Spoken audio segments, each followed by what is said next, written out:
여러분 안녕하세요. 독학사 컴퓨터공학과 2단계 이산수학 수업에 대한 소개를 하겠습니다. 먼저 이산수학이 무엇인지에 대해서 한번 여러분들에게 설명을 드리려고 하는데요. 이산수학은 컴퓨터공학의 기초가 되는 수학적인 한 분야입니다. 또한 이산적인 수학체계를 연구하는 분야인데요. 자, 이 이산이라는 것과 그리고 아날로그 이렇게 두 가지 신호를 우리가 볼 수 있는데, 이 아날로그 신호는 여러분 이러고 생각하시면 돼요. 시계가 있는데 이렇게 여러분 그 시침과 그리고 이렇게 분침이 있죠. 분침, 시침, 그 다음에 여기 초침이 이렇게 있습니다. 저렇게 초반을 이렇게 움직여서 한 바퀴를 돌면은 1분이 지나가요.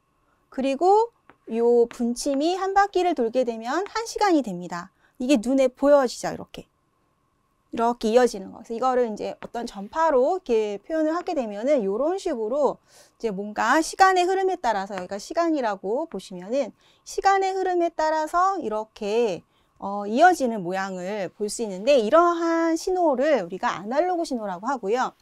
그리고 또 어떤 게 있냐면은 탁탁 끊어지는 신호가 있는데요. 뭐냐면 여러분들 시계에서 그 바늘 시계 말고 숫자로 된 시계가 있습니다. 아날로그 시계가 아니고 전자시계라고도 이제 보통 얘기하고 디지털 시계라고도 얘기하는데, 이렇게 숫자가 있어서 예를 들어서 뭐 2시 30분 이런 식으로 숫자로 표현되는데요.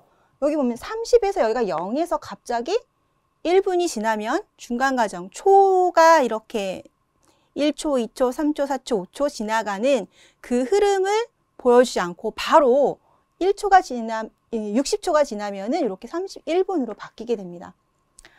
그래서 요런 이제 이산적인 수학 체계에서 다루는 그 이산 값들은 이렇게 값이 이런 식으로 이루어져요. 그러니까 뭐가 여기가 0이고 여기가 1이다. 그러면은 0에서 어느 한 시점에서 탁 1로 바로 값이 바뀌는 겁니다.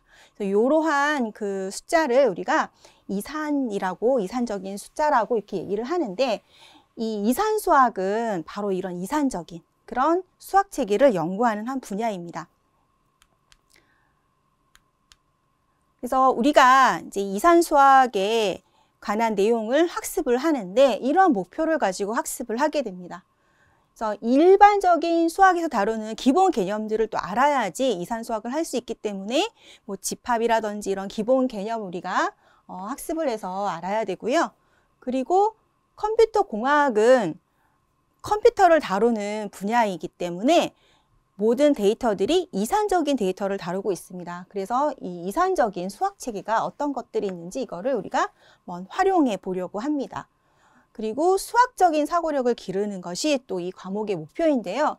수학적인 사고력, 뭔가 정확하게 떨어지고 계산하고 하는데, 특별히 여기서 수학적인 사고력 중에서도 컴퓨터랑 관련된 그런 수학적 사고력에 대해서 우리가 기르는 그런 시간을 갖고자 합니다.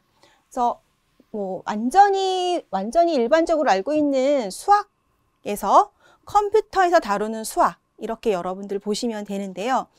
내가 옛날에 수학을 참 못했는데 이거는 과연 할 수 있을까? 라고 걱정을 하시는 분들도 계실 것 같은데요. 이제 차근차근 하나씩 일반적인 수학에서 필요한 부분부터 다루기 때문에 여러분들 걱정하지 마시고 차근차근 시청하시면서 공부하시면 많은 도움이 될 겁니다. 그래서 이 강의는 다음과 같이 이렇게 5개의 파트로 구성이 됩니다. 먼저 기본적인 이론에 대해서 우리가 학습을 하고요. 그리고 이제 문제풀이 과정이 있습니다. 그래서 다양한 문제들을, 각 기본 내용에 대해서 다양한 문제들을 함께 또 풀어보고요. 그리고 이 기본 이론에 대한 내용을 또 핵심 요약을 한 게 있어요. 그래서 이 핵심적인 요약 부분을 다시 한번 또 통해서 우리가 확실하게 머릿속에 기억에 남게끔, 또 요약 정리를 통해서 내용을 다시 한번 이렇게 기억하면서 여러분들 공부에 도움이 되게끔 이렇게 하고 있습니다. 그리고 기출 특강이 있습니다. 기존에 나왔던 문제들을 모아서 몇 가지 문제들에 대해서 같이 한번 풀어보는 시간을 가지고요. 그리고 또 모의고사, 문제가 있는데 이 모의고사도 함께 풀어보는 시간을 가지려고 합니다. 그래서 여러분들 공부하는 데 좀 도움이 될 수 있는 그런 요소들이 있습니다. 그래서 이렇게 기본 이론에 대해서 좀 설명을 드리면 이렇게 6개의 파트로 이루어져 있고요. 그래서 처음에 이제 기초적인 수학에 관한 이야기들, 그리고 이제 숫자들의 어떤 관계, 그리고 함수가 과연 무엇인지 이 내용을 살펴보고요. 그리고 또 이 이산수학에서는 없어서는 안 될 부분이 바로 이 그래프 이론인데 이 그래프 이론에 대해서 우리가 살펴봅니다. 그리고 수학의 논리 부분, 그리고 행렬. 행렬도 굉장히 많이 필요한 부분이에요. 컴퓨터 공학에서는 행렬을 모르면 사실 굉장히 어렵습니다. 그래서 이 행렬 부분 들어가고요. 그리고 자동장치와 언어와 문법에 대해서 우리가 이렇게 각 단계별로 6개의 파트로 나누어서 우리가 학습을 합니다. 그러면 이제 조금 이제 이 각각의 장들이 어떻게 이제 구성이 되어 있는지 한번 좀 살펴보면 이 기초 부분은요, 집합에 대해서 우리가 공부하고 또 다양한 증명 방법, 그다음에 숫자를 표현하는 방법들, 그리고 이제 알고리즘에 대해서, 알고리즘은 어떤 문제를 해결하기 위한 절차를 의미하는데요. 이거 어떻게 설계하는지 그런 내용 우리가 학습을 합니다. 그다음에 이제 두 번째 파트인 관계 함수에서는 관계가 과연 무엇인지, 이 어떤 데이터들 간의 값들 간의 관계에 대해서 표현하는 방법, 이런 것들 우리가 학습하고, 그다음에 반순서와 동치관계라는 게 있습니다. 그리고 함수에 대해서 유용한 함수가 어떤 것들이 있는지 살펴봅니다. 세 번째는 그래프 이론인데요. 그래프 이론에서 나오는 용어라든지 또 여기서 많이 사용하고 있는 오일러 사이클, 그리고 그래프를 어떻게 표현하는지, 물론 컴퓨터에서 이 그래프를 표현하는 방법들, 이런 것들 우리가 학습하고요.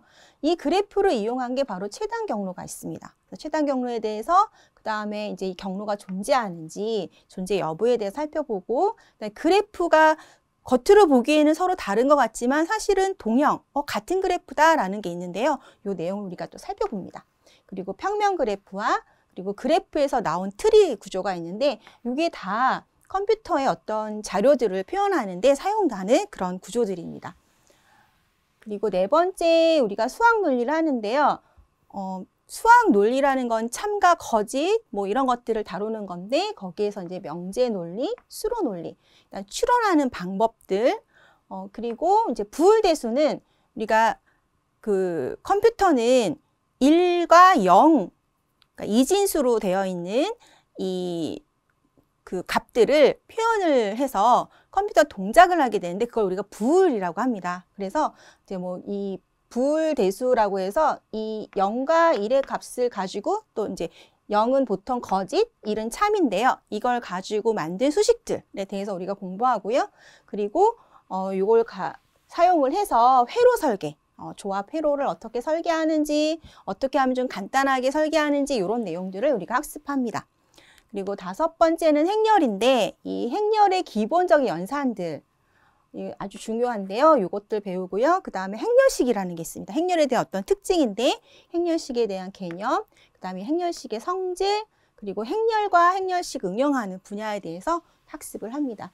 이 행렬은 여러분들이 조금 해본 학생들도 물론 있겠지만 안 해본 학생들이 좀 많더라고요. 그래서 이 부분에서는 여러분들이 조금 더 신경 써서 공부를 해주셔야 되고요. 그리고 마지막으로는 자동장치와 언어와 문법입니다. 그래서 컴퓨터가 어떻게 동작을 하는지 동작의 기본적인 원리들에 대해서 살펴보는데 회로와 관련이 돼 있어요. 컴퓨터 안의 구조라든지.